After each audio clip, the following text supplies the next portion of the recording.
den har ju antagligen panik och är väldigt stark och man kan själv hamna i trubbel. Och jag vet ju att i somras var en sån situation. Och då var det några härifrån Örebro som var nere på Öland, tror jag det var. Och de skulle hjälpa en som höll på att drunkna. Så var de 2 stycken som typ simmade ut. Och en av de här drunknade tillsammans med den de skulle rädda. Och så hade nog inte de tänkt sig det när de slängde sig i vattnet. Och jag tror det var så. Men hur som helst har det hänt massor med gånger att det här att man ska livrädda har blivit ett väldigt stort problem om man har utsatt sig för stor fara. Så det första som man ska tänka på är liksom, hur ska jag göra det här säkert för min egen del? Och de säger så här att den bästa livräddaren är en torr livräddare. Och det betyder ju att man ska helst aldrig ner i vattnet. Är det någon som ligger i en vak så är det ganska självklart att man inte plumsar ner i vaken och försöker få upp den. Utan att man står och försöker göra det på något annat sätt. Men det är lite samma sak om man behöver ut och rädda någon som är i vatten på sommaren eller sådär. Att undvika att hoppa i vattnet själv. Det bästa är ju om man kan kasta med en lång lina eller en livboj. Eller om man kan hitta någon slags båt att åka ut i som det finns på badplatser till exempel.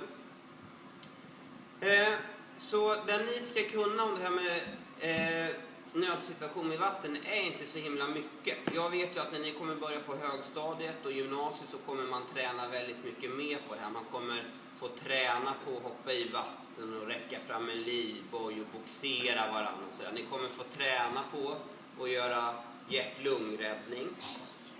Det här med att blåsa in luft i någon och köra lite hjärtmassage och sådär. Ja. Och sen så tror jag också ni kommer att få veta mer om det här med att lägga framstupa sidoläge och man ska göra det bra för dem som är i nöd. Men så här kommer det gå till för er. Er uppgift och det jag vill att ni ska veta är följande. Upptäcker man en nödsituation vid till exempel en badplats eller ute på en sjö, så vill jag att ni ska göra på följande sätt. För det första så ska man försöka ta hjälp av andra. Man ska påkalla andras uppmärksamhet, att man ropar: hallå, hjälp, det är någon som håller på att drunkna, kom och hjälp till. Så man tar hjälp av andra, för jag lovar att det är väldigt mycket lättare att rädda någon om man är flera stycken och kan hjälpas åt. Sak nummer 2 som man alltid gör är att man ringer 112.